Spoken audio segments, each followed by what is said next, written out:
Olá, sou Daniel Vieira, estou aqui hoje no Pode Tudo, começando mais um episódio em cenário diferente, um espaço novo, mas com as mesmas pessoas, com Gabi e com Júlia.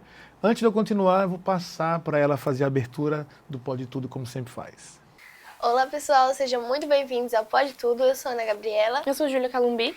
E hoje estamos aqui para, infelizmente, o último episódio desse podcast que foi incrível, que a gente aprendeu diversas coisas.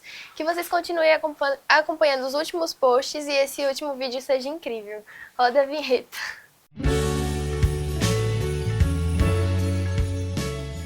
Então, o podcast, o Pode Tudo, ele surgiu de uma proposta pedagógica lá do Colégio CEA, da disciplina de Geografia e do itinerário formativo, onde os alunos deveriam gravar vídeos sobre temáticas diversas, desde que os conceitos que a gente discutia em sala de aula aparecessem nesses vídeos de forma diluída. Então, poderiam falar sobre aquilo que eles quisessem. Então, hoje nós estamos fazendo o encerramento da parte pedagógica do podcast.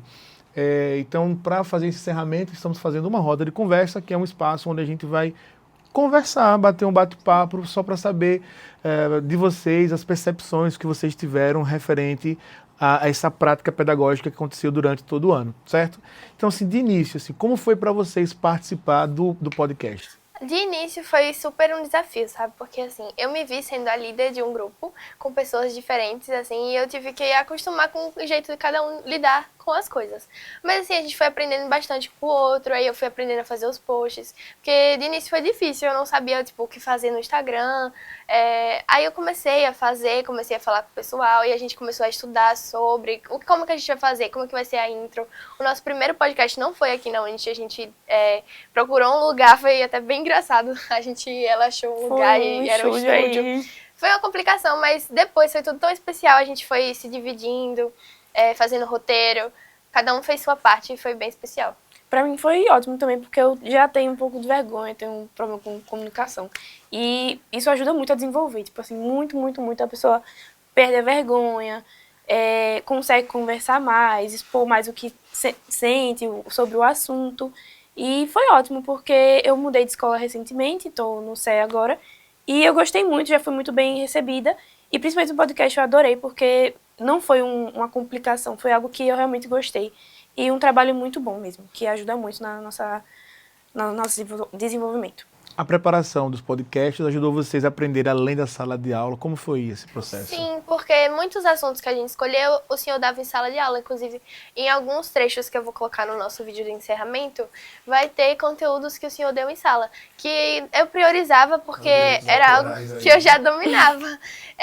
Eu gosto muito da aula do senhor, é super interativa, então isso aqui é como se fosse um prolongamento da sala de aula. Eu preferia buscar, junto com os meninos, com as meninas, assuntos que o senhor já tinha abordado para a gente poder discutir de uma forma mais dinâmica e mais fácil. É algo que a gente já conhecia, né? Algo que a gente conseguia falar mais sobre porque a gente tinha no nosso dia a dia. Inclusive, já me ajudou na prova do senhor os conteúdos do podcast, porque era um conteúdo que a gente tinha dominado aqui, tinha estudado, e a gente fica naquela ansiedade, como que vai ser? Mas estudou, e depois consegue, mais fala, e é confiança, bem super divertido.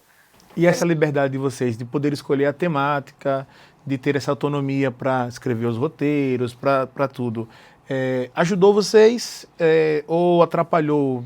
Como foi essa autonomia maior que vocês Ajudou tiveram? bastante, porque assim, a gente poder pegar o livro e ver ali aquele tema, não ser algo obrigatório, tipo assim, a gente vê o que cada um poderia se encaixar e ter propriedade para falar daquele assunto, chegar, estudar, entendeu? Todo mundo aqui se dedicou, eu mesma me dediquei, dei bastante de mim para fazer os vídeos, para pensar no roteiro junto com o meu namorado, que também não tá podendo vir, mas tá fazendo de tudo em casa, junto com as meninas, junto com os meninos também, todo mundo se ajudou bastante para com que o Pode Tudo fosse o que está sendo agora, e que as próximas turmas desse trabalho incrível continuem sendo incrível, que o Pode Tudo nunca seja esquecido, porque foi um trabalho incrível.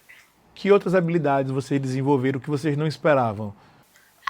Tipo assim, não sou ruim em comunicação, mas assim, em câmeras, assim, tipo, é difícil. E agora tá sendo mais fluido. No primeiro dia eu fiquei super nervosa, me tremi horrores, e agora já tá mais fácil. Eu também, eu ficava morrendo de vergonha, não conseguia olhar pra uma câmera, mas agora tá mais tranquilo mesmo. E como é que foi esse trabalho em grupo? Essas habilidades de trabalhar em grupo? Porque vocês precisaram decidir coisas entre vocês. Trabalhar em grupo é complicado, É mas difícil. porque cada um é uma pessoa diferente, né? Cada um pensa de um jeito. como eu já dei vários puxões de orelhas neles, já dei até em mim mesma, porque vi que não estava me cobrando o suficiente. Mas eu me vi ali sendo papel de líder, assumindo aquele papel de líder e ajudar todo mundo, todo mundo se ajuda, eu fazer um post, todo mundo repostar, eu dar uma ideia, todo mundo falar, entendeu? Então acho que é esse papel de convivência, todo mundo faz um pouquinho para poder ficar o que está sendo. E qual foi o maior desafio para vocês aí? O maior desafio? Acho que conciliar. Tipo, alguns dias vir pra cá às vezes, tipo, ter coisas pra fazer da escola, mas só isso, assim. E algumas pessoas não tá de acordo às vezes. Aí a gente tem uma discussãozinha, mas fora isso, é tudo resolvido, tudo conversado e dá tudo certo. Eu também. Eu não consegui vir em outros podcasts porque eu trabalho à tarde junto com a minha mãe. E acaba que complicou um pouco, mas sempre que eu podia, eu falava, não, dessa vez eu vou. Tanto que eu vim em outros. E sempre quando o Gabi posta, porque é ela que é responsável pelas postagens, eu reposto, sempre comento, curto. Porque é importante a gente dar atenção, né? Não deixar de lado. E essa prática do podcast, vocês acham que foi igual, melhor, pior do que as outras práticas que a gente tem feito? Não, eu acho que foi uma coisa muito diferente, entendeu? É muito diferente você pegar um slide e apresentar, não que seja, tipo, ruim. Só que aqui é uma coisa diferente, uma coisa dinâmica, tipo, conhecer todo mundo aqui da produção que ajuda, aí a gente conversa, a gente tá conversando sobre os iPhones antigos com o pessoal da produção, então, tipo assim, é um trabalho diferente, a Unity também é incrível, eu sempre quis vir aqui, e esse trabalho é totalmente diferente do que tudo que a gente já fez. Né? É muito acolhedor, é muito bom. E o que é que vocês acham que desse projeto precisaria melhorar? O que é que deve ser mantido no próximo ano? Eu acho que o que deve ser mantido é a essência do projeto, que é isso aqui, a gente ficar gravando aqui. Eu não sei bem o que poderia melhorar, porque eu acho tudo incrível. Eu acho que uma coisa legal seria como se fosse uns podcasts normal, tipo, todo mundo trazer uma comidinha, colocar na mesa, aí gravar. Eu acho que isso deixaria melhor ainda. Eu super continuaria com o projeto se tivesse próximo ano. E melhorar essas coisas. Sim. Entendi. Próximo ano ainda tem tempo. Não para trazer comida, mas para gravar outras coisas. Vocês falaram que o primeiro episódio vocês gravaram em casa, né? Em um outro lugar, que não foi aqui. Como é que foi usar aqui o CCS? De que maneira usar essa estrutura ajudou vocês na produção dos podcasts? Tudo, porque a primeira vez a gente chegou num lugar que era quase insalubre, era tudo molhado. Era tipo assim, tudo desorganizado, aí a gente foi pra um estudo que não era de podcast, era de música, aí não tinha nada a ver, foi terrível. A gente chegou lá, eu tomei um susto, eu abri a portinha assim, parecia de verdade, não sei, desculpa o termo, mas parecia uma boca de tráfico. Aí quando a gente abriu a salinha assim, tinha um estúdio, era bom, tinha ar-condicionado e tal, só que aí a gente se deparou com o problema que era um estúdio de música. E aí tinha lá o celular. Juro que eu não sabia, tá? Mas a gente fez a divisão lá, todo mundo fez sua parte, aí a gente pegou... Bom, foi só uma aparência, não era? Só aparência. Mas dentro tinha, assim, como é que chama era aqui, esse negócio? Assim, mas... Era um estúdio de música. Só que aqui é bem mais organizado, né? Pegou o celular, foi gravando, tipo, foi um negócio complicado, mas foi divertido, entendeu? A gente riu bastante. Foi engraçado. E foi o primeiro desafio, assim, a gente se assustar, assim, como é que vai gravar agora? E a gente nunca tinha essa experiência, nunca teve. De primeira, assim. E aí todo mundo se junto. Então vocês acham que a aprendizagem de vocês fazendo podcast foi ampliada, foi maximizada, se comparada às outras estratégias que vocês usavam para aprender? Com certeza. Principalmente geografia, eu gosto muito de geografia.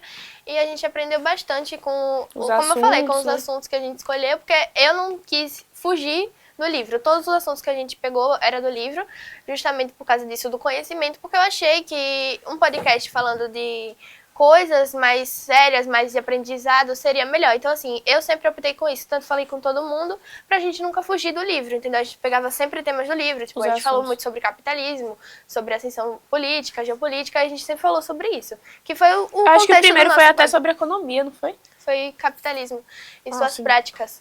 E a gente fez uma entrevista com a minha mãe, que é cabeleireira, e a gente conversou bastante com ela, perguntou essas coisas do conteúdo. Indo para o final, já se encaminhando para a gente encerrar nosso episódio, deixar aberto para que vocês mandem uma mensagem aí para o seu público. Bom, obrigada a todos que acompanharam todos os episódios do Pode Tudo, quem curtiu, quem repostou. Esse projeto foi incrível e eu fico triste de verdade a dar fim nele, Mas foi incrível do início ao fim, todo mundo que participou, o nosso grupo, vou dar um agradecimento aqui a todo mundo, Arthur, Enzo, Denis, Júlia e Luane, foi incrível o nosso projeto, entendeu? A gente deu o máximo, eu dei meu máximo, fiz de tudo para o projeto e que as próximas turmas que venham fazer se dediquem, façam direito, estudem e falem com propriedade do que vocês estão falando diretamente para a câmera, para o seu público. E eu agradeço a todo mundo que assistiu. Eu também sou muito grata, porque foi uma experiência muito diferente para mim e ajuda muito no nosso futuro, porque na faculdade também sempre tem uns trabalhos diferentes e a gente poderia assim se assustar, né? Mas como a escola já está preparando a gente, o Daniel está preparando a gente, foi maravilhoso, assim, eu gostei muito. Quero agradecer também ao grupo, a Gabi, que foi uma líder muito responsável, ela cobrava todo mundo, os outros meninos, a gente, Luane, Enzo, Denis, Arthur, todo mundo, eu agradeço muito, a Daniel também, a escola, a UNIT, muito obrigada, porque foi maravilhoso. Então, Obrigada. é isso. Como eu falei no início, é o encerramento do episódio da parte pedagógica. Mas se vocês querem continuar, continuem gravando, convidando pessoas, né? Me convidem que eu até apareço. Mas gostaria de agradecer ao pessoal aqui da técnica que estão gravando hoje, o pessoal que nos acompanhou durante toda a gravação, durante todo o ano, né? Essa assistência que o CCS deu aqui. Agradecer ao Nito por essa parceria com o Colégio CEA. E agradecer também ao professor Alexandre Chagas, que foi quem viabilizou que a gente pudesse vir aqui e gravar utilizando o espaço do CCS. Então, muito obrigado, galera, e até em breve, quem sabe. Valeu. Tchau.